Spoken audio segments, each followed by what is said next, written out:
यह गतिविधि आधारित शिक्षण नहीं है।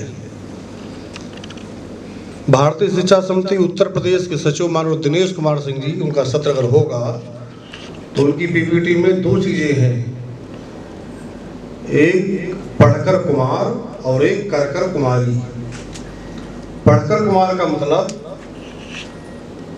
कि हर विधा की पुस्तकें, वो चाहे छोटी क्लास की हो चाहे बड़े क्लास की हो, पूरा कमरा पुस्तकों से भर देना और पूरी पढ़ाई करना। करकर कुमारी का मतलब है क्या पढ़ना है उसके बारे में गतिविधि आधारित काम करना। गतिविधि आधारित काम क्या है ये आपको बोलना है। अभी हमने जो तैयार किया है उसमें सारी चीजें हैं, चार्ट निर्माण करना और अनेक प्रकार की चीजें जिनको बनाना।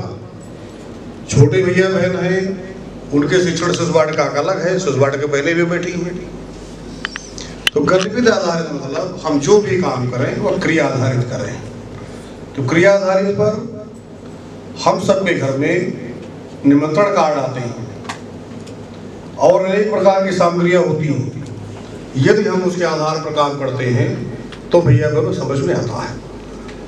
हमारे एक अधिकारी थे दिलीप बेतेतकर, मैं कुरुक्षेत्र में था, उन्होंने कहा कि कुशल आचार्य हुआ जो कबाड़ जुगाड़ का काम कर ले।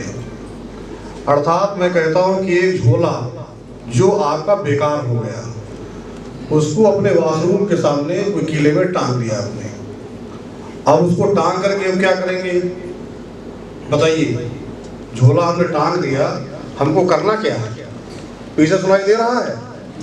बताइए कि हमने झोला टांग दिया, उस झोले से क्या काम होगा?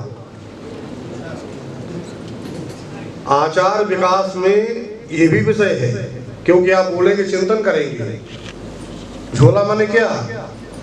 कहा मैं ब्रश करता हूं, ब्रश करते करते मेरा ब्रश खराब हो गया, मैंने झोले में डाल दिया। मैं कोई मंजन करता हूं, घर में 4 सदस्य हैं तो 4 प्रकार का ब्रश करते हैं, मंजन करते हैं। कोई पेप्सोडेंट करता होगा, कोई क्लोजअप करता होगा, कोई तनकांति करता होगा।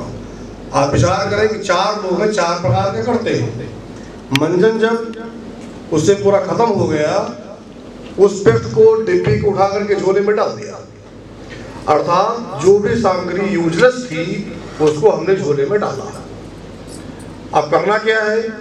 पेन हमारा लगाए हुए इसका कैप में गिर गया तो हमने उस पर डाल दिया। उस झोले लेकर के जब बहन जी या आचार्य जी क्लास में गए, भैया बहनों को तो जिज्ञासा जागृत हो गई, आचार्य जी झोले में क्या लेकर के आए? अर्थात जिज्ञासा जागृत करना।